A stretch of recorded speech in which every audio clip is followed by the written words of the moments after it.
வணக்கம் மக்கள், இது உங்க சினிபேல் தமிழ். நான் உங்க சினிபேல். டுடே மூவி என்னன்னா லைன் கிங் பார்ட் 1ல சிம்பா எப்படி லைன் கிங் ஆனார் அப்படிங்கிற கதையை நம்ம பார்த்திருப்போம். அதே Lion King part 2 Lion King the Mufasa அப்படிங்கக்கூடிய இந்த மூவில முஃபாசான்ற ஒரு யாரு, அவர் வாழ்க்கையில் என்ன விஷயங்கள்லாம் நடந்துச்சு, அவருக்கும் ஸ்காருக்கும் அப்படி என்னதான் பிரச்சனை, அவர் எப்படி இவ்வளவு பெரிய லைன் கிங் ஆனார் அப்படிங்கக்கூடிய எல்லா விஷயத்தையும் இந்த மூவில நம்ம பார்க்க போறோம். இது ஒரு உண்மையான ஒரு அரசனோட கதை. ஒரு நல்லவன் ஒரு கெட்டவன் ரெண்டு பேரும் எப்படி உருவாக்கப்படுறாங்க அப்படிங்கறத இந்த மூவில தெளிவாக காமிச்சிருப்பாங்க. அப்படியேப்பட்ட இந்த மூவியை தான் இன்னைக்கு நம்ம பார்க்க போறோம்.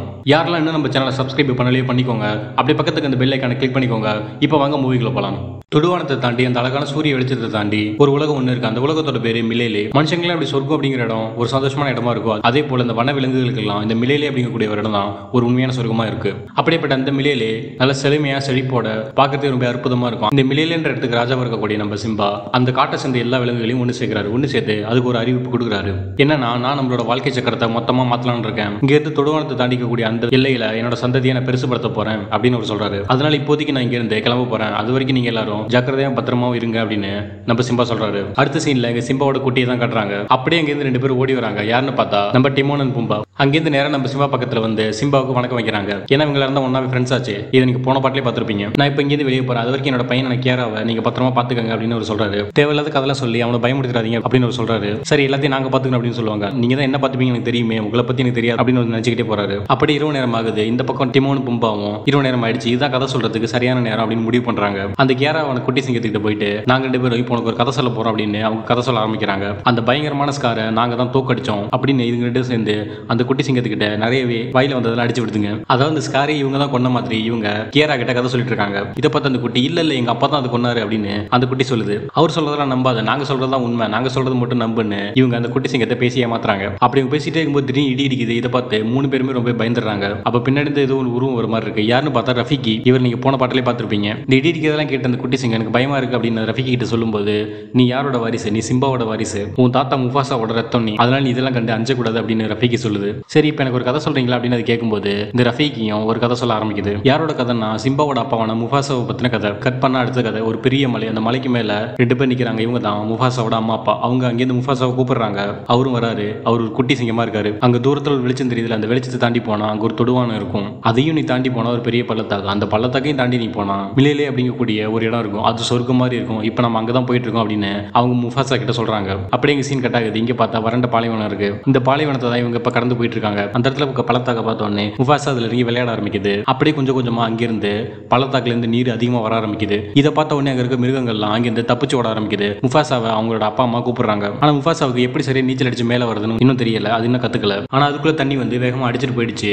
அது முஃபாசாவை கொண்டு போகுது. இவங்களும் வேகமா பின்னாடி ஓடி வந்துகிட்டு இருக்காங்க. முஃபாசாவோட அம்மா அப்பாவும் எப்படியாவது காப்பாத்தி ஆகணும்னு அவங்களும் பின்னாடி வந்துகிட்டு இருக்காங்க.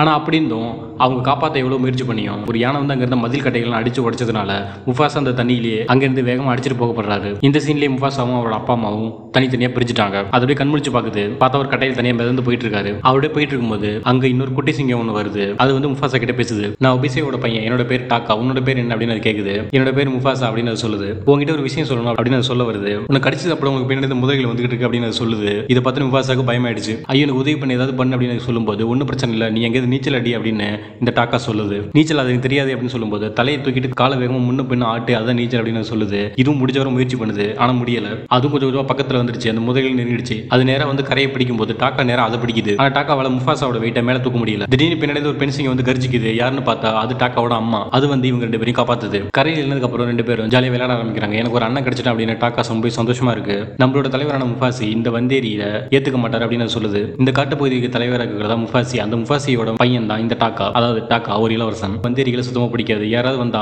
அவங்கள கொண்டு சாப்பிட்டுருவாரு. அதனால இந்த பையன் அவர் ஏத்துக்க மாட்டார் அப்படின்னு சொல்லும்போது அதெல்லாம் பாத்துக்கலாம், சமாளிச்சுக்கலாம், வாங்க போலாம் அப்படின்னு டாக்காவும் எல்லாரும் கிளம்பி போறாங்க. நேரம் அவங்க கூட்டத்துக்கு போறாங்க. அங்கிருந்து ஒரு சிங்கம் எந்திரிச்சு வருது. இதுதான் வந்து கூட்டத்தோட தலைவன். இது பேரு முஃபாசி. இப்போ எதுக்கு இந்த வந்தேரி கூட்டு வந்தீங்க, இவன் நான் கடிச்சு சாப்பிட்டேன்னு உங்களுக்கு தெரியாது அப்படின்னு அது கேக்குது. நான் ஒன்னும் வந்தேரி இல்ல, நான் வழி தவறி வந்த ஒரு சிங்க குட்டி அப்படின்னு முஃபாசா சொல்லுது. நீ யாரா இருந்தா என்ன, எங்க கூட்டத்துக்குள்ள வேற ஒரு கூட்டத்தை சேர்ந்த சிங்கத்தை நாங்க ஏத்துக்க மாட்டோம் அப்படின்னு சொல்லுது. அவன் அதுக்குள்ள அவசரப்பட்டு கொள்ள வேண்டாம், நாம வேணா ஒரு போட்டி ஒன்று வச்சுக்கலாம். இந்த போட்டியில ஒரு முஃபாசா ஜெயிச்சிட்டான் அப்படின்னா அவனை நம்ம கூட்டத்திலே வச்சுக்கலாம் அப்படின்னு இங்க டாக்காவோட அம்மா சொல்லுது. முஃபாசி அதுக்கான போட்டி சொல்லுது. தூரத்துல ஒரு பட்டு போன மரம் ஒன்று இருக்கு. அந்த மரம் வரைக்கும் நீங்க ரெண்டு பேரும் ஓடிட்டு வரணும். யார் முதல்ல வரீங்களோ அவங்க தான் ஜெயிச்சதா அர்த்தம். ஒருவேளை நீ தோத்துட்ட அப்படின்னா நான் உன்னை சாப்பிட்டு முஃபாசா அப்படின்னு இங்க ஒப்பாசி சொல்லுது. ஆனா அதுக்குள்ள ஒரு நிபந்தனை இருக்கு. அப்படியே நீ உயிர் படைச்சாலும் நீங்க ஆண் சிங்கங்கள் கூட சேர முடியாது, நீ பெண் சிங்கங்கள் கூட தான் சேரணும் அப்படின்னு இங்க ஒப்பாசி ஒரு சின்ன நிபந்தனை கூடவே வைக்குது. இங்க போட்டிகள் ஆரம்பிக்குது. டாக்காவும் முஃபாசாவும் ஓட ஆரம்பிக்கிறாங்க. ஓடும்போது டாக்காவோட அப்பா இங்க முஃபாசாவோட காலை தட்டி விடுறாரு. இது எதுவுமே சரியே இல்ல. ஆனா அப்படின்னு 2 பேரும் நேரம் ஓடுறாங்க. 2 பேரும் வேகமா ஓடுறாங்க, மரத்தெல்லாம் தாண்டுறாங்க. அங்கிருந்து ரொம்ப வேகமா இடத்தை நோக்கி வந்துட்டு இருக்காங்க. 2 பேரும் அங்கிருந்து வேகமா ஓடுறாங்க. இந்த இடத்துலயே டாக்கா முஃபாசாவுக்காக லைட்டா விட்டு கொடுக்குற மாதிரி இருக்கு. இங்க முஃபாசா ஜெயிச்சிருச்சு. இந்த இடத்துல இருந்து முஃபாசா ஜெயிச்சிருச்சு. இந்த கூட்டத்துல அதுவும் சேர்ந்துருச்சு. 2 பேரும் ஜாலி சேர்ந்து விளையாடிட்டு இருக்காங்க. அப்படியே காலங்கள் கடந்து போது குட்டியா இருந்தவங்க இங்க பெருசா வளர்ந்து அடல்சா மாறிட்டாங்க. டாக்காவோட அம்மாவும் முஃபாசாவும் இங்க நின்று பேசிட்டு இருக்கும்போது முஃபாசாவுக்கு மோப்பம் அடிக்கிறதுக்கு டாக்காவோட அம்மா ட்ரைனிங் கொடுக்குறாங்க. சரி கண்ணை மூடு, இப்ப தூரத்துல என்ன வாசனை இருக்கு அப்படின்னு அது கேட்கும்போது முஃபாசா கரெக்டா யோசிச்சு அந்த வாசனை என்னன்றது நுகர்ந்து சரியா 6 நாள் தொலைவு இருக்கும், 2 கொம்பு வச்ச மான் கூட்டமா இருக்கும் அப்படின்னு சொல்லும்போது இதுவும் நுகர்ந்து பார்த்துட்டு எப்படி நீ இந்த அளவுக்கு சரியா சொல்ற அப்படின்னு கேக்குது. அது சாப்பிட்ற சாப்பாடோட வாசனையும் அது கொம்போட நிலத்தையும் வச்சு பார்க்கும்போது அது நிச்சயம் வேற ஒரு இனத்தை சேர்ந்ததா இருக்கும் அப்படின்னு இங்க முஃபாசா சொல்லுது. இந்த ஒரு திறமையை பார்த்து இங்க டாக்காவோட அம்மா ரொம்ப வியந்து போகுது. இந்த ஒரு திறமை எந்த ஒரு ஆண் சிங்கத்துக்கு இல்ல, நீ ரொம்ப சிறப்பான திறமைகளை வளர்த்திருக்க அப்படின்னு சொல்லுது. நீ இந்த காட்டுக்கு தலைவனாகிறது எல்லா தகுதியும் உனக்கு இருக்கு அப்படின்னு சொல்லும்போது இல்ல எனக்கு அது செட் ஆகாது அப்படின்னு இங்க முஃபாசா சொல்லுது. இவங்க 2 பேரும் பேசிட்டு இருக்காது. இங்க டாக்கா தூரத்துல இருந்து பாத்துக்கிட்டு இருக்கு. இப்ப அந்த மான் கூட்டத்தை வேட்டையாடுறதுக்காக டாக்கா முஃபாசா டாக்காவோட அம்மான்னு 3 பேரும் போறாங்க. இவங்க வேட்டையாட பதியும் போயிட்டு இருக்கும்போது பின்னாடியே 2 வெள்ளை நிற சிங்கங்கள் புதுசா வருது. 2 பேரும் ஒரே நேரத்தில் வேட்டையில இறங்கினதுனால அங்க வேட்டையில சின்ன குளறுபடி ஏற்பட்டு 2 குரூப்புக்கு இடையில சண்டை ஆரம்பிச்சிருச்சு. அந்த 2 வெள்ளை சிங்கங்களுக்கும் இந்த 3 சிங்கங்களுக்கும் இடையில சண்டை ஆரம்பிச்சிருச்சு. இந்த வெள்ளை சிங்கங்கள் ரொம்ப பலசாலியானது. இது பல சிங்க கூட்டங்களை அடிச்சு விரட்டி இருக்கு. இதை டாக்காவும் தூரத்துல இருந்து பாத்துக்கிட்டு இருக்கு. டாக்காவுக்கு ரொம்ப பயந்த சுபாவம், அதுக்கு அந்த அளவுக்கு சண்டை போட்டு பயிற்சி இல்ல. அந்த இடத்துல டாக்காவோட அம்மாவை தாக்க ஒரு சிங்கம் வரும்போது அந்த இடத்துக்கு கரெக்டா முஃபாசா வந்து அந்த வெள்ளை சிங்கம் கூட சண்டை போடுது. இதை பார்த்த டாக்காவோ பயத்துல என்ன பண்ணுன்னு தெரியாம அங்க இருந்து தப்பிச்சு ஓடிடுச்சு. இந்த முஃபாசா தனியால நின்று அந்த 2 வெள்ளை சிங்கங்கள் கூடயும் சண்டை போட்டுக்கிட்டு இருக்கு. ஒரு கட்டத்துக்கு மேல சண்டை அதிகமாகி ஒரு வெள்ளை சிங்கத்தை தூக்கி அடிக்குது. அது நேரா போய் ஒரு கட்டையில சொருகி அது எங்கேயே இறந்து போயிடுச்சு. இதை பார்த்து இன்னொரு வெள்ளை சிங்கமோ பயத்துல எங்கேயே தப்பிச்சு ஓடிடுச்சு. இந்த சண்டை இங்கேயே முடிஞ்சிருச்சு. ஆனா அங்கிருந்து ஓடின அந்த வெள்ளை சிங்கமோ நேரா அதோட கூட்டத்துக்கே போயிடுச்சு. அங்க ஒரு சிங்கம் இருக்கு. இதுதான் இந்த கூட்டத்தோட தலைவன். இந்த தலைவனோட மகன் தான் இப்ப அங்க இறந்து போன சிங்கம். அதாவது அந்த சிங்கம் தான் இந்த கூட்டத்தோட இளவரசன். என்னாச்சுன்னு கேட்கும்போது உங்க மகன் ஒரு சிங்கம் கொண்டுச்சுன்னு சொல்லும்போது அவனை சாக விட்டு நீ மட்டும் என் உயிரோட வந்து அப்படின்னு கேக்குது. நானும் இளவரசரை காப்பாற்ற முயற்சி பண்ண ஆனா என்னால முடியல அப்படின்னு சொல்லுது. இதை பார்த்த உடனே அந்த வெள்ளை சிங்கத்தை அங்கிருந்து 2 பெண் சிங்கங்கள் சுத்து போடுது. இல்ல நீ சொல்றது எனக்கு அந்த அளவுக்கு நம்பிக்கை இல்லை அப்படின்னு பேசிக்கிட்டு இருக்கும்போது இவங்க 2 பேரும் சுத்து போடுறாங்க. இல்ல எனக்கு இதுல திருப்தி இல்லை, என் மகன் இறந்துட்டான், இதுக்கு மேல நீயும் உயிரோட இருக்க கூடாதுன்னு அது ஆர்டர் கொடுக்குது. எல்லா சிங்கங்களும் சேர்ந்து இந்த வெள்ளை சிங்கத்தை கொண்டுடுச்சுங்க. அதோட கூட்டத்தை சேர்ந்த வெள்ளை சிங்கத்தையும் அதுங்க அடிச்சு கொண்டுடுச்சுங்க. இந்த வெள்ளை சிங்க மகாராஜா தான் மகன் இறந்து போன சோகத்துல ரொம்பவே கோவமா இருக்கு. இதுக்கு படிக்கப்படி தீர்த்தே ஆகணும்னு அது முடிவு பண்ணுது. இந்த வெள்ளை சிங்கங்கள்லாம் ரொம்ப பலசாலியாகவும் ரொம்ப தைரியசாலியாகவும் ரொம்ப வேகமாகவும் இருப்பாங்க. ஏன்னா இவங்க இதுக்கு முன்னாடி ஏகப்பட்ட சிங்க கூட்டங்களோட விரித்தனமா சண்டை போட்டு அந்த சண்டையெல்லாம் ஜெயிச்சிருப்பாங்க. அதுதான் இவங்களோட திறமையே. என்னோட பையனை கொன்ன உன்னை நான் நிச்சயம் தேடி வருவேன், உன்னை நான் நிச்சயம் கொல்லும் அப்படின்னு அது தான் மனசுக்குள்ளே நினைக்குது. இங்க டாக்காவோட அம்மா நேரா வந்து டாக்காவோட அப்பா கிட்ட நடந்த எல்லா விஷயங்களும் நேரடியா சொல்லுது. இதெல்லாம் கேட்ட ஒப்பாசி நான் உன்னை பத்தி இதெல்லாம் தப்பா நினைச்சிட்டேன் அப்படின்னு அதுகிட்ட குடும்பத்தை காப்பாத்தினதுக்கு ரொம்ப நன்றி அப்படின்னு சொல்லுது. சரி ஓகே, அவங்க நிச்சயம் நம்மளை தேடி வருவாங்க, அதனால வேவு பார்க்க ஏதோ ஒருத்தர் அனுப்புங்க அப்படின்னு முஃபாசா சொல்லுது. இந்த உபாசியும் அதுக்காக ஒரு வேவு பக்கத்துக்கு ஒரு சிங்கத்தை அனுப்பி வைக்குது. இதுவும் நேரா போய் பாக்குது. அங்க இந்த வெள்ளை சிங்க கூட்டங்கள் இருக்கிறதையும் அதுங்க பேசிக்கிறதையும் கேட்டுட்டு நேரா அங்கிருந்து வந்து இங்க உபாசி கிட்ட எல்லாத்தையும் சொல்லுது. அவங்க அங்கேருந்து நேரா இங்க நம்மள பழிவாங்க தான் வராங்க அப்படிங்கிற உண்மையை அதை அங்கேருந்து தெரிஞ்சுக்கிட்டு வந்து இங்க உபாசி கிட்ட சொல்லுது. இதை கேட்ட உபாசி இங்க இளவரசனா இருக்கக்கூடிய டாக்காவையும் டாக்காவுக்கு துணையா ஒரு உண்மையான ராஜ விசுவாசிய முஃபாசாவையும் தேர்ந்தெடுக்குது. நீங்க 2 பேரும் இங்கே தப்பிச்சு போயிடுங்க, நீ கடைசி மூச்சு இருக்க வரைக்கும் இங்க டாக்காவை பாதுகாக்கணும் அப்படின்னு இங்க உபாசி முஃபாசா கிட்ட ஒரு கட்டளை இடுது. நீங்க எங்கேருந்து போங்க, எங்க போறது கேட்கும்போது இந்த தொடுவானத்தை தாண்டி அந்த பள்ளத்தாக்கையும் தாண்டி போனா அந்த மிலேலி அப்படிங்கக்கூடிய அந்த சொர்க்கனுக்குள்ள அந்த சொர்க்கத்துக்கு நீங்க போங்க அப்படின்னு சொல்லுது. அங்க போய் நீங்க உங்களுக்கு தனியான குடும்பத்தையும் சந்ததிகளையும் உருவாக்கிக்காங்க, இனிமே அதுதான் உங்களோட இடம் அப்படின்னு சொல்லுது. இதை கேட்ட முஃபாசாவோ அது கொஞ்சம் கூட ஏத்துக்கவே இல்லை, அது மறுத்து பேசுது. இதை நம்ம சமாளிச்சிடலாம், அவங்க அந்த அளவுக்கு பலசாலிகள் இல்லை, நம்ம அவங்க சண்டை போட்டு ஜெயிச்சிடலாம் அப்படின்னு சொல்லுது. ஆனா ஒப்பாசிக்கோ அவங்க அந்த வெள்ளை சிங்க கூட்டங்களை பத்தி ரொம்ப நல்லாவே தெரியும். அவங்க எந்த அளவுக்கு பலசாலிகள், எந்த அளவுக்கு வேகமா இருப்பாங்க அப்படின்னு அவங்கள பத்தின எல்லா விஷயங்களும் இதுக்கு தெரியும். இங்க டாக்காவோட அப்பாவும் அம்மாவும் சேர்ந்து இவங்க 2 பேரையும் ரொம்ப கன்வின்ஸ் பண்ணி அங்கேருந்து அனுப்பி வைக்கிறாங்க. இவங்களும் வேற வழி இல்லாம அவங்க சொல்ற சம்மதிச்சு இவங்களும் அங்கேருந்து கிளம்பி போறாங்க. அவங்க கிளம்பி போன அடுத்த சீன்லயே இங்க வெள்ளை சிங்கங்கள் நேரம் அங்கேருந்து இங்க வந்துருச்சு. சுத்து போட்டு நிக்குதுங்க. அவங்க எங்கன்னு கேட்டுமே அவங்க அதை பத்தி சொல்லாததுனால அந்த வெள்ளை சிங்கங்கள்லாம் ரொம்ப கோவப்பட்டு இங்க இருந்த மொத்த சிங்கங்களையும் அவங்க அங்கேயே கொண்டு போட்டாங்க. அப்படியே அவங்க எங்க இருக்காங்க தேடும்போது ஒரு கட்டத்துல டாக்காவையும் முஃபாசையும் கண்டுபிடிச்சிட்டாங்க. நேரம் அவங்கள சேஸ் பண்ணி போயிட்டு இருக்காங்க. இவங்களும் அந்த வெள்ளை சிங்கங்களை வரதை பார்த்துட்டாங்க. இவங்களும் அங்கேருந்து வேகமா தப்பிச்சு போறாங்க. தப்பிச்சு ஓடிட்டே இருந்தவங்க ஒரு ஆத்து பகுதியில் இறங்கி ஓட ஆரம்பிக்கிறாங்க. ஓட ஆரம்பிச்சவங்க அப்படியே நேரம் அந்த ஆத்தோட விளிம்புக்கே வந்துட்டாங்க. பார்த்தா அங்க ஒரு பெரிய நீர்வீழ்ச்சியே இருக்கு. ஆனா டாக்காவுக்கு கொஞ்சம் பயத்த சுபாவம் சம்பவம் இல்லையா, அதனால இங்கேருந்து எனக்கு குதிக்க தைரியம் இல்லை அப்படின்ற மாதிரி சொல்லுது. ராஜாவுக்கு வாக்கு கொடுத்தது போலவே இங்க இளவரசனை காப்பாத்தி ஆகணும், அதுதான் முஃபாசாவோட வேலை. அதுவும் வேற வழி இல்லாம ஓகே வா போகலாம் அப்படின்னு முஃபாசா அங்கேருந்து டாக்காவை கூட்டிட்டு நேரா அங்க நீர்வீழ்ச்சியிலேருந்து மேலேருந்து கீழே குதிக்குது. டாக்காவுக்கு பயங்கரமா அள்ளு விட்டுருச்சு. மேலேருந்து கீழே குதிச்சாலும் எப்படியோ ஒரு தப்பிச்சுட்டாங்க. ஆனா இதை பார்த்து அங்க அந்த வெள்ளை பெண் சிங்கம் ஒண்ணு அதுவும் மேலேருந்து குதிக்குது. குதிச்சு அது நேரா அங்கேருந்து இவங்களை ஃபாலோ பண்ண ஆரம்பிக்குது. இவங்களும் எப்படி அதுகிட்ட இருந்து தப்பிச்சு அடிச்சு பிடிச்சு ஒரு வழியா கரையேறிட்டாங்க. இவங்க தப்பிச்சுட்டாங்க. அப்படி இரவு நேரம் ஆகுது. இவங்க அப்படி பேசிக்கிட்டே போகும்போது இவங்களை யாரோ ஃபாலோ பண்ற மாதிரியே இருக்கு. பார்த்தா அது ஒரு பெண் சிங்கம். எங்க அந்த வெள்ளை பெண் சிங்கம் தான் இவங்களை ஃபாலோ பண்ணி வந்துச்சுன்னு நினைச்சா பார்த்தா அது இல்ல, அது ஒரு நார்மலான பெண் சிங்கம் தான். பார்த்தா அதுவே வெளியே வருது. என்னோட பேர் சராபி, என்னோட கூட்டத்தையும் அந்த வெள்ளை சிங்கங்களை அழிச்சிட்டாங்க அப்படின்னு அது வெளியே வந்து சொல்லுது. என்ன மாதிரி தனியாளுங்க யாராவது இருக்காங்கன்னு பார்க்கும்போது தான் நீங்க 2 பேர் வந்தீங்க, நீங்க 2 பேர் பேசிட்டு இருக்கிறத நான் கேட்டேன் அப்படின்னு அது சொல்லுது. ஓகே இதுவும் நம்மள போல ஒரு தனிச்சு விடப்பட்ட ஒரு சிங்கம் தான் அப்படிங்கறத இவங்க 2 பேர் புரிஞ்சுக்கிறாங்க. அந்த சராபியை பார்த்த உடனே டாக்காவுக்கு லைட்டா ஃபீல் ஆயிடுது. டாக்காவுக்கு சராபி மேல ஒரு லவ் ஃபீல் வந்துருச்சு. சராபி கூடவே ஒரு சின்ன பறவை இருக்கு. இதுதான் சராபியோட துணை. இப்படி ஒரு சின்ன பறவை என்ன உதவி செய்ய முடியும்னு அவங்க கேட்கும்போது இந்த பறவையால பறக்க முடியும், உங்க யாராவது பறக்க முடியுமா அப்படின்னு சராபி கேட்குது. அவங்க வாய முடிட்டாங்க. இங்க அடுத்த சீன்ல ஒரு பெரிய மரத்தை காட்டுறாங்க. அங்க ஒரு குரங்கு கூட்டங்கள்லாம் ஒன்னா சேர்ந்து சண்டை போட்டுட்டு இருக்கு. அந்த குரங்கு கூட்டத்தில் ஒரு வித்தியாசமான குரங்கு இருக்கு. பார்த்தா இதுதான் நம்ம ரஃபீகி. ரஃபீகி இங்க இருக்கிறது யாருக்குமே சுத்தமா பிடிக்கல. இந்த சண்டையை ரஃபீகிக்காக தான் நடந்துகிட்டு இருக்கு. ரஃபீகி இங்க வச்சிருக்கிறதா இல்ல விரட்டி அடிக்கலாமா அப்படின்னு தான் இவங்க சண்டை போட்டுட்டு இருக்காங்க. ரஃபீகி பார்க்கவே ரொம்ப வித்தியாசமா இருக்காரு. அதனால அவர் இந்த கூட்டத்திலிருந்து போக சொல்லி எல்லாரும் சண்டை போடுறாங்க. ரஃபீகியும் வேற வழி இல்லாம என்னால யாரும் சண்டை போட்டுக்க வேண்டாம், நானே பிரிஞ்சு போறேன் அப்படின்னு அதுவே ஒரு கட்டத்தில் அந்த கூட்டத்தை விட்டு தனியா அங்கிருந்து பிரிஞ்சு வந்துருச்சு. ரஃபீகிக்கு அடிக்கடி சில கனவுகள் வரும். அந்த கனவுல இந்த மிலேலி அப்படிங்கக்கூடிய அந்த சொர்க்கத்தை பத்தி நிறையவே கனவுகள் வரும். அந்த சொர்க்கத்துல ரஃபீகிக்கு ஒரு அண்ணன் இருக்கிற மாதிரியும் அந்த கனவுகள் காமிக்கும். ரஃபீகியும் அந்த மரத்தை விட்டு அந்த மிலேலி அப்படிங்கக்கூடிய இடத்தை தேடி நேரா தன்னோட பயணத்தை ஆரம்பிக்குது. இவங்க 3 பேர் நேரா போயிட்டு இருக்கும்போது முன்னாடி ரஃபீகி போறதை இவங்க பார்த்துட்டாங்க. ஓகே நம்ம பசியில இருக்கும், நமக்கு ஒரு நல்ல வேட்டை சிக்கிடுச்சு அப்படின்னு இவங்க 3 பேரும் அது வேட்டையாடலாம் அப்படின்றத பத்தி யோசிக்கிறாங்க. ஆனா நேரம் வந்து ரஃபீகியோ இவங்கள்ட்ட பேசுது. உங்களால என்ன சாப்பிட முடியாது, நான் ஒன்னும் இறை கிடையாது அப்படின்னு சொல்லுது. நீங்க என்ன சாப்பிட மாட்டீங்கன்னு சொல்லுது. அது இவங்களை கொஞ்சம் கூட மதிக்கவே இல்லை. இவங்கள்ட்ட ரொம்ப அசால்ட்டா பேசுது. இதை பார்த்தோன்னே அந்த 3 சிங்கங்களுக்கும் ரொம்ப ஷாக் ஆகுது. என்ன நம்ம வேட்டையாட வந்தா இது இவ்வளவு அசால்ட்டா பேசிக்கிட்டு இருக்கு அப்படின்னு அதுங்களுக்கு ரொம்ப குழப்பமா இருக்கு. இந்த 3 சிங்கத்தை பார்த்துமே அதுக்கு கொஞ்சம் கூட பயங்கிறதே இல்ல. நீங்களே மிலேலிக்கு தான் போயிட்டு இருக்கீங்கன்னு ரஃபீக் கேக்குது. அவங்களுக்கு ரொம்ப ஷாக் ஆயிடுச்சு. நானும் மிலேலிக்கு தான் போயிட்டு இருக்கேன், முடிஞ்சா என்ன ஃபாலோ பண்ணுங்க அப்படின்னு சொல்லுது. இவங்களுக்கு இங்க என்ன நடக்குதுன்னே புரியல. அதனால இல்ல நாங்க ஒன்று சாப்பிட போறோம் அப்படின்னு சொல்லுது. ஓகே என்ன நீங்க சாப்பிட்டீங்கன்னா அப்ப மிலேலிக்கு நீங்க எப்படி போவீங்க, அதுக்கு உங்களுக்கு யாரு வழிகாட்டுவா அப்படின்னு ரஃபீக் கேக்குது. இவங்க 3 பேர் யோசிக்கிறாங்க. சரி ஓகே வேற வழியில இவங்க கூட தான் போயாகணும் அப்படின்னு 5 பேரும் ஒன்னா கிளம்பி நேரா மிலேலி அப்படிங்கக்கூடிய அந்த இடத்துக்கு போறாங்க. அந்த பறவை இவங்களுக்கு வேவ் பார்த்து உதவி பண்ணுது. இவங்க எல்லாரும் ஒன்னா கிளம்பி வேகமா போயிட்டு இருக்காங்க. இவங்க போயிட்டு இருக்க வழியில ஒரு மிகப்பெரிய பள்ளத்தாக்கு ஒன்று இருக்கு. அந்த பள்ளத்தாக்க தான் இவங்க கடந்து போயாகணும். இதை பார்த்த உடனே இதை கடந்து போகலாமா இல்ல கீழே இறங்கி சுத்திக்கிட்டு போகலாமா அப்படின்னு அவங்களுக்குள்ள ஒரு சின்ன வாக்குவாதம். அப்பதான் முஃபாசாவுக்கு தன்னோட அம்மா சொன்னது ஞாபகத்து வருது. தொடுவானத்தை தாண்டி போனா அங்க ஒரு பள்ளத்தாக்கு இருக்கும். அந்த பள்ளத்தாக்கு தான் இது அப்படிங்கறத முஃபாசா புரிஞ்சுக்குது. இதை பார்த்த உடனே இதை நம்ம சுத்தி போய் நேரத்தை வீணாக்க வேணாம், இங்கிருந்து கீழே இறங்கியே போகலாம் அப்படின்னு முஃபாசா சொல்லுது. இந்த நேரத்துக்கு இந்த வெள்ளை சிங்கங்களும் இவங்களை ஃபாலோ பண்ணிட்டு பின்னாடி வந்துருச்சுங்க. அந்த வெள்ளை சிங்கங்களுக்கு மோப்ப சக்தி ரொம்ப அதிகம். இவங்க போகும்போது இவங்க தனியா போகல. இவங்க கூடவே ஒரு குரங்கு இருக்கு, அது கூடவே ஒரு பெண் சிங்கமும் இருக்கு அப்படிங்கிற எல்லா விஷயத்தையும் அந்த வெள்ளை சிங்க ராஜா கண்டுபிடிச்சிருச்சு. என்ன நடந்தாலும் சரி யார் இருந்தாலும் சரி அவங்க எல்லாரையும் வேட்டையாடி கொன்னே ஆகணும்னு இவங்க அங்கிருந்து வேகமா வந்துகிட்டு இருக்காங்க. பார்த்தா அந்த பள்ளத்தாக்கு கடந்து நிறைய யானை கூட்டங்களும் வந்துகிட்டு இருக்கு. ஓகே யானைகளுக்கு உதவி கேட்கலாம் அப்படின்னு நினைச்சிட்டு இருக்கும்போது அங்கிருந்து அந்த பறவை வேகமா கீழே வருது. என்னன்னு பார்த்தா அங்க அந்த வெள்ளை சிங்கங்கள் இருக்கிறத இது பார்த்துருச்சு. இவங்க கிட்ட சொல்றதுக்கு தான் வேகமா வருது. வந்து விஷயத்த இவங்க கிட்ட சொல்லுது. இவங்க பார்த்தா இந்த பக்கம் பள்ளத்தாக்கோட இந்த பக்கத்துல முஃபாசா இருக்கு, அதுக்கு பக்கத்துல யானை கூட்டம் இருக்கு. பார்த்தா அந்த பக்கத்துல அந்த வெள்ளை சிங்க கூட்டங்கள் இருக்கு. ஓகே அவங்க அங்க இருக்காங்க, நம்ம இங்க இருக்கோம், அவங்களால அவ்வளவு சீக்கிரம் இங்க வர முடியாது அப்படின்னு இவங்க நினைச்சுக்கிட்டு இருக்கும்போது பார்த்தா இடையில மேல கற்பாறைகள் இருக்கு. அந்த கற்பாறைகள் மூலமா அங்கிருந்து இவங்களால இங்க வர முடியும். அதை பயன்படுத்தி அந்த வெள்ளை சிங்கங்கள்லாம் அங்கிருந்து இங்க வர ஆரம்பிக்குதுங்க. இதை இவங்க கொஞ்சம் கூட எதிர்பார்க்கவே இல்லை. சரி வேற வழியில இவங்க கூட சண்டை போட்டு தான் அவங்க முஃபாசா முடிவு பண்ணும்போது அங்கிருந்து சராபி ஒரு சின்ன பிளான் பண்ணுது. பக்கத்துல ஒரு மரத்துல ஒரு தேன் கூட்டு இருக்கிறத பாக்குது. நேரா அதுகிட்ட போகுது. அதை தட்டி விடும்போது அது மூலமா அங்க இருந்த தேனீகள்லாம் அங்க உள்ள யானைகளை கடிக்க ஆரம்பிக்குதுங்க. இதுல மொத்த யானை கூட்டமும் சிதறி போடுது. அந்த மொத்த யானைகள் வேகமா வரும்போது அந்த இடமே அதிர ஆரம்பிக்குது. இந்த யானைகள்லாம் வேகமா வரும்போது இதுக்கு நடுவில் தான் அந்த வெள்ளை சிங்கங்களும் இருக்கு. அந்த வெள்ளை சிங்கங்கள்லாம் அந்த யானைகள் சும்மா அடிச்சு தள்ளிக்கிட்டு வேகமா ஓடிக்கிட்டு இருக்குங்க. இதை பார்த்த ரஃபீகி அங்கேருந்து வேகமா ஓடி போய் மரத்துல ஏறிடுச்சு. அப்படி ஓடிட்டு இருந்த யானைகள் சராபியும் அடிச்சு தள்ளிடுச்சுங்க. சராபி அங்கேயே ஆல்மோஸ்ட் மயங்கிடுச்சு. டாக்காவை காப்பாற்ற முயற்சி பண்ணும்போது ஆனா டாக்காவால முடியல.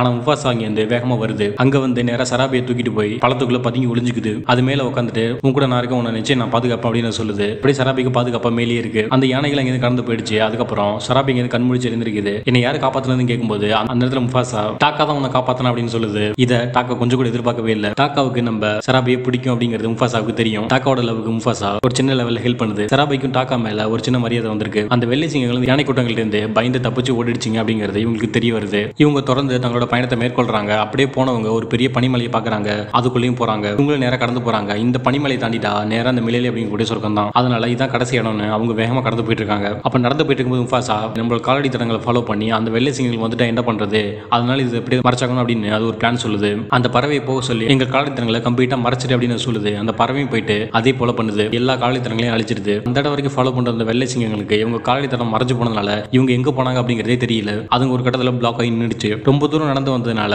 இவங்களுக்கு ரொம்ப பசிக்க ஆரம்பிச்சிருச்சு. அப்ப அங்க தூரத்துல ஒரு இறை இருக்குது. முஃபாசா பார்க்கும்போது இதை பார்த்த சராபி நேரா முஃபாசா கிட்ட வந்து பேசுது. எனக்கு தெரியும் அந்த யானைகள் கூட்டத்துக்கிட்ட இருந்து நீ தான் என்ன காப்பாத்தணும் அப்படின்னு அது கேக்குது. அது மட்டும் இல்லாம ராஜா இருக்கிறதுக்கு உண்டான தகுதி எல்லாமே உங்ககிட்ட இருக்கு அப்படின்னு சொல்லுது. டாக்காவுக்கு அந்த அளவுக்கு திறமைகள் இல்லை, ஆனா உனக்கு எல்லா திறமைகள் இருக்கு அப்படின்னு சொல்லுது. ஆனா இதை கேட்ட முஃபாசாவோ இல்ல டாக்கா தான் உண்மையான இளவரசன், அவனுக்கு தான் அரசனாகிறதுக்கான தகுதி இருக்கு, எனக்கு அரசனாக தகுதி இல்லை ஆசையும் இல்லை அப்படின்னு சொல்லுது. என்னோட வேலை என்னன்னா டாக்காவை பாதுகாக்கணும், டாக்காவுக்கு ஒரு நண்பனா இருக்கணும், அது மட்டும் தான் எனக்கு பிடிக்கும், அது மட்டும் தான் எனக்கு கொடுக்கப்பட்ட வேலை அப்படின்னு சொல்லுது. இப்படி சராபி முஃபாசாவும் பேசிக்கிட்டு இருக்கிறத தூரத்துல இருந்து டாக்கா பாத்துக்கிட்டு இருக்கு. அப்படி பேசிக்கிட்டே இருந்த அவங்க ரெண்டு பேருக்கு இடையில ஒரு சின்னதா காதல் மலருது. இதை பார்த்த உடனே டாக்காவுக்கு மனசே விட்டு போயிடுச்சு. இதை பார்த்த டாக்காவால இது கொஞ்சம் கூட ஏத்துக்கவே முடியல. நான் கூட்டத்தையும் இழந்து தான் அப்பா அம்மாவும் இழந்து இவ்வளவு தூரம் வந்ததுக்கு அப்புறம் தன்னோட நண்பனான முஃபாசாவே தான் காதலிக்கும் தெரிஞ்சுமே அந்த பெண் சிங்கத்துக்கிட்ட இந்த மாதிரி பேசினதுக்கு நினைக்கும் போது டாக்கா மனசு ஒழிஞ்சு போயிடுச்சு. இந்த வழி டாக்காவோட மனசை ரொம்ப பாதிச்சிருச்சு. ஏன்னா டாக்கா அந்த அளவுக்கு சராபியை விரும்பி இருக்கும். இதை பார்த்த டாக்காவால இதை தாங்கிக்கவே முடியல. வந்தேரிகள் என்னைக்குமே துரோகம் தான் பண்ணுவாங்க அப்படின்னு என்னோட அப்பா சொன்னது சரிதான் அப்படின்னு தனக்கு தானே நினைக்குது. உன நான் பழி வாங்கியே தீரும் அப்படின்னு அது முடிவு பண்ணுது. நேரா அந்த வெள்ளை சிங்கங்கள் தெரிய போகுது. இதை பார்த்து அந்த வெள்ளை சிங்க தலைவனும் நாங்களே உன்னை கொல்ல தான் தேடிட்டு இருந்தோம்,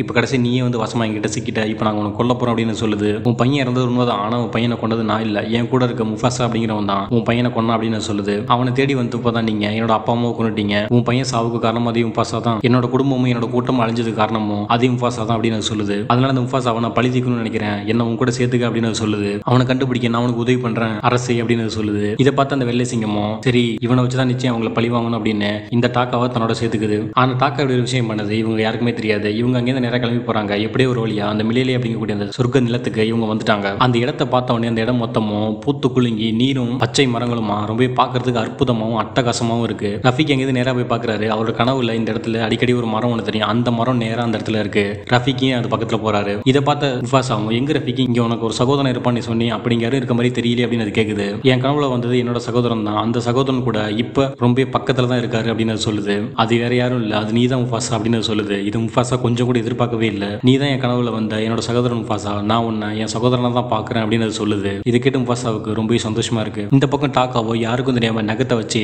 அவங்க வர வழி முழுக்க மார்க் போட்டுட்டே வராரு. டாக்கா கொடுத்த அந்த தடயங்களை வச்சு அந்த வெள்ளை சிங்கங்களும் நேரா அவங்களை பழிவாங்க இந்த இடத்துக்கு வந்துருச்சுங்க, நான் தான் இந்த இடத்துக்கு ராஜா, இது மட்டும் இல்ல இங்கேருந்து என் கண்ணுக்கு தெரியிற இடம் வரைக்கும் நான் தான் ராஜா அப்படின்னு சொல்லுது. இதை பார்த்த முஃபாசாவுக்கு ரொம்ப ஆச்சரியமா இருக்கு. ஏன்னா இவங்க எப்படி இங்க வந்தாங்கன்றது அதுக்கு இன்னும் புரியவே இல்லை. நீ என்ன பண்ணாலும் உங்களால இந்த இடத்த ஆட்சி பண்ண முடியாது அப்படின்னு முஃபாசா இதை பார்த்து நேருக்கு நேரா சொல்லுது. இவங்க அப்படி பேசிக்கிட்டு இருக்கிறத அந்த இடத்துல கூடிய மற்ற எந்த ஒரு உயிரினங்களும் கொஞ்சம் கூட கண்டுக்கவே இல்லை. ஏன்னா இது உங்களோட சண்டை, இதை நீங்க தான் பாத்துக்கணும் அந்த மற்ற உயிரினங்கள் முஃபாசா கிட்ட சொல்லுது. இதை பார்த்து ரஃபீக்கையும் சிம்பாவும் சேர்ந்து எங்களோட சண்டை மட்டும் இல்ல, இவங்க எங்களை கொண்டு முடிச்சதுக்கு அப்புறம் உங்களையும் தேடி வருவாங்க, இவங்க உங்களையும் நிச்சயம் கொல்லுவாங்க அப்படின்னு சொல்லுது. இந்த இடத்துல இருக்க மொத்தத்தையும் அழிச்சிருவாங்க, அவங்க கடைசியா உங்களையும் அழிச்சிருவாங்க அப்படின்னு அதுங்க சொல்லுதுங்க. இதெல்லாம் கேட்ட அந்த மற்ற வனவிலங்குகள் எல்லாத்துக்கும் உண்மையை புரிய வருது. ஏன்னா அவங்க சிங்கங்கள் நிச்சயம் ஒரு கட்டத்துல எல்லாரையும் கொண்டு முடிச்சுட்டு நம்மளையும் கொல்ல வருவாங்க அப்படிங்கறத அவங்க புரிஞ்சுக்கிட்டாங்க. அந்த விலங்குகள் எல்லாமே நம்ம முஃபாசாவுக்கு உதவி பண்ண நேரா கிளம்பி வருதுங்க, நேரா சண்டையில இறங்குதுங்க. இந்த பக்கம் வெள்ளை சிங்கத்தோட தலைவனுக்கும் முஃபாசாவுக்கும் இடையில சண்டை ஆரம்பமாயிடுச்சு. அப்படி அவங்க ரெண்டு பேரும் சண்டை போட்டுட்டு இருக்கும் போதுதான் முஃபாசாவுக்கு இது எல்லாத்துக்கும் காரணம் டாக்கா தான் அப்படிங்கிற உண்மையே அந்த நிமிஷம் தான் தெரிய வருது. நீ ஏன் இப்படி செஞ்ச அப்படின்னு கேட்கும்போது நீ எனக்கு துரோகம் பண்ணிட்ட முஃபாசா, அதனால தான் அந்த வெள்ளை சிங்கங்கள் கூட நான் சேர்ந்துட்டேன், அவங்களுக்கு நான் உதவி பண்ண, அவங்க இங்கேருந்து வரதுக்கு நான் தான் தடயங்களை உருவாக்கணும் அப்படின்னு சொல்லுது. இந்த பக்கம் மறுபடியும் வெள்ளை சிங்கம் முஃபாசாவும் சண்டை போடுதுங்க. இதை டாக்கா அங்கேருந்து ஓரமா நின்று வெறியோட பாத்துக்கிட்டு இருக்கு. அப்படி சண்டை போட்டுட்டே இருக்கும்போது ஒரு கட்டத்துல முஃபாசா அங்க இருக்க ஒரு பள்ளம் வழியா கீழே விழுந்துருச்சு. அங்கேருந்து வெளியே வரலான்னு பார்க்கும்போது எங்க டாக்காவும் கீழே வந்துருச்சு. அது கூடவே இந்த பெரிய வெள்ளை சிங்கமும் கீழே வந்துருச்சு. முஃபாசாவும் அந்த வெள்ளை சிங்கமும் சண்டை போட்டுட்டு இருக்கிறத டாக்கா இங்கேயும் பார்த்துக்கிட்டு தான் இருக்கு. ஆனா டாக்காவோட மனசுக்குள்ள முஃபாசாவுக்குள்ளு அந்த அளவுக்கு ஒரு பெரிய நோக்கம்லாம் ஒண்ணு கிடையாது. இப்படி தன்னோட நண்பன் அப்படி ஆபத்துல மாட்டிட்டு இருக்கிறத பாக்குறதுக்கு அதுக்கும் பெருசா விருப்பம்லாம் இல்ல. அப்படியே சண்டையில ஒரு கட்டத்துல கொள்ளலான்னு பக்கத்துல போகும்போது இதை பார்த்த டாக்கா அங்கேருந்து நேரா குறுக்க வந்து அது குறுக்க விழுது. அப்படியே அந்த வெள்ளை சிங்கம் போட்ட அந்த கீழல் நேரா டாக்காவோட முகத்துல விழுது. இதுதான் டாக்காவோட முகத்துல அந்த ஸ்கார் வந்ததுக்கான ஒரு முக்கிய காரணம். இந்த செகண்ட்ல தான் டாக்காவோட முகத்துல காயம் ஒன்று ஏற்பட்டிருக்கும். இந்த அடி வாங்கி டாக்கா கீழே படுத்திருக்கும் போது எதுக்காக நீ இப்படி பண்ற அப்படின்னு அந்த சிங்கம் கேக்குது. என்னதான் இருந்தாலும் அவனோட நண்பன், அது மட்டும் இல்லாம அவனோட குடும்பம் மாதிரி அவன் எனக்கு ஒரு அண்ணன் அப்படின்னு சொல்லுது. அவன் இப்படி சாகிறத பார்த்துட்டு சும்மா இருக்க முடியாது அப்படின்னு இந்த வெள்ளை சிங்கத்தை எடுத்து நிக்குது. இதை பார்த்தோம் முஃபாசாவும் அதுவும் கூட வருது. ரெண்டு பேரும் சேர்ந்து அந்த நேரம் அந்த வெள்ளை சிங்கத்தை எதுக்குறாங்க. அப்படி இவங்க சண்டை போட்டு இருக்கும்போது மேலிருந்து ஒரு பெரிய பாறை ஒன்று கீழே விழுது. அந்த இடமே உடஞ்சு அங்க ஒரு பெரிய பள்ளமே ஏற்படுது. இந்த இடிபாடுகள்ல சிக்கின அந்த வெள்ளை சிங்கமும் முஃபாசாவும் ரெண்டுமே நேரம் இங்க இந்த தண்ணிக்குள்ள போயிடுச்சுங்க. ஆனா தண்ணிக்குள்ள போய் அங்கேயுமே ரெண்டும் சண்டை போட்டு தான் இருக்கு. இவங்க இப்படி சண்டை போட்டு இருக்கும்போது மேலேருந்து இன்னொரு பாறை புதுசா கீழே விழ போகுது. பாறை விழுறத இங்க முஃபாசா பார்த்துருச்சு. அப்படி பாறை விழுந்து நேரா கீழே வந்துகிட்டு இருக்கும்போது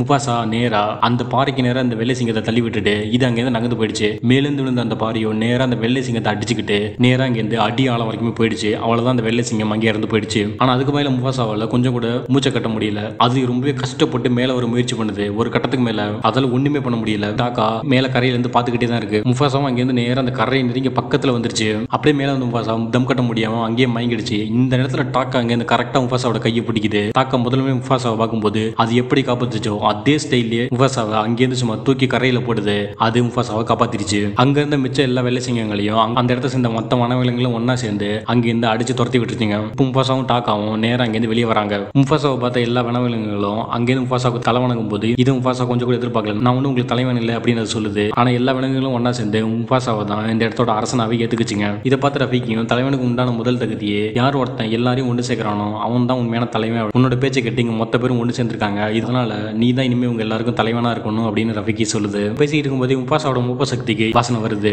அப்படியே இந்த வாசனை நோக்கி வேகமா ஓடுது. அப்படியே போய் யார் இருக்கான்னு பார்த்தா அது முஃபாசாவோட அம்மா. அது தன்னோட அம்மாவை தேடி கண்டுபிடிச்சிருச்சு. பார்த்தா அந்த முஃபாசாவோட அம்மா இந்த கூட்டத்தோட தான் வாழ்ந்துகிட்டு இருக்கு. இதை பார்த்தோன்னே முஃபாசாவுக்கு சந்தோஷம் தாங்க முடியல. ரொம்ப சந்தோஷமா பக்கத்துல போயிட்டு அப்பா எங்கம்மா அப்படின்னு கேக்குது. ஆனா முஃபாசாவோட அம்மாவோ சைலண்டா இருக்கு. இதை பார்த்தோன்னே முஃபாசாவுக்கும் புரிஞ்சிருச்சு தன்னோட அப்பா இப்ப உயிரோட இல்லை அப்படின்னு. அப்படியே அந்த இடத்துல அந்த கல்லு மேல போய் ஏறி நிக்கிறாரு. அங்கிருந்து வேகமா ஒரு கர்ஜனை கொடுக்குறாரு. அவ்வளவுதான் முஃபாசா இந்த மொத்த காட்டுக்கு ராஜா ஆயிட்டாரு. அப்படியே சராபிய தன்னோட துணையாவும் ஏத்துக்கிட்டாரு. அப்படியே எங்க சீன் கட் ஆகுது. பார்த்தா இது மொத்தத்தையும் கதையா ரஃபீக் இங்க கேரா கிட்ட சொல்லிக்கிட்டு இருக்காரு. இதை பார்த்த கேராவும் நான் முஃபாசாவை பார்த்தே ஆகணும், அவர் இப்ப எங்க இருக்காருன்னு சொல்லுங்க அப்படின்னு அது கேக்குது. முஃபாசா வேற எங்கேயும் இல்லை, அவர் இப்போ உனக்குள்ளதான் இருக்காரு, உன் மனசுக்குள்ள அவர் இன்னமும் வாழ்ந்துகிட்டு இருக்காரு அப்படின்னு சொல்லுது. முஃபாசா எப்படி முதல் முறையா அந்த பாறைக்கு மேல நின்று கர்ஜனைட்டாரோ அதே போல இந்த குட்டி கேராவும் நேரா அந்த இடத்துல போய் நின்று அதே மாதிரி கர்ஜனைடுது. அப்படியே வானத்தை பாக்குது. இறந்து போன அந்த முஃபாசாவோட உருவமே அந்த வானத்துல இருக்கிற மாதிரி ஒரு கண்களுக்கு தெரியுது. கீழே பாக்குது. பார்த்தா தன்னோட வாழ்க்கை சக்கரத்தை மாத்திரத்துக்கான போன சிம்பா அங்கிருந்து நடந்து வரத இங்க இந்த குட்டி பாத்துருச்சு. இதுவும் நேரா பக்கத்துல வந்து அம்மா எங்க அப்படின்னு கேட்கும்போது அது என்கிட்டே கேட்கலாமே பின்னாடி ஒரு குரல் கேக்குது. பார்த்தா நாளாவும் அங்க வந்துருச்சு. உனக்கு ஒரு சின்ன சர்ப்ரைஸ் இருக்கு அப்படின்னு சொல்லுது. என்னன்னு பார்த்தா எங்க கைராவுக்கு ஒரு குட்டி தம்பி பிறந்திருக்கான். அவனுக்கு ஒரு பேர் இருக்கு, அவன் பேரு கியான். அதை பார்த்த கியாரா நேரா அந்த குட்டி பையன் கிட்ட ஓடி வந்து நான் உனக்கு ஒரு மிகப்பெரிய அரசன் ஒருத்தனோட கதை சொல்ல போறேன். அந்த கதையோட பேர் தான் முஃபாசா தி லயன் கிங் அப்படின்னு சொல்லுது. இந்த இடத்துல கட் பண்ணி முஃபாசா தி லயன் கிங் அப்படிங்கக்கூடிய இந்த மூவி இங்கேயே முடியுது.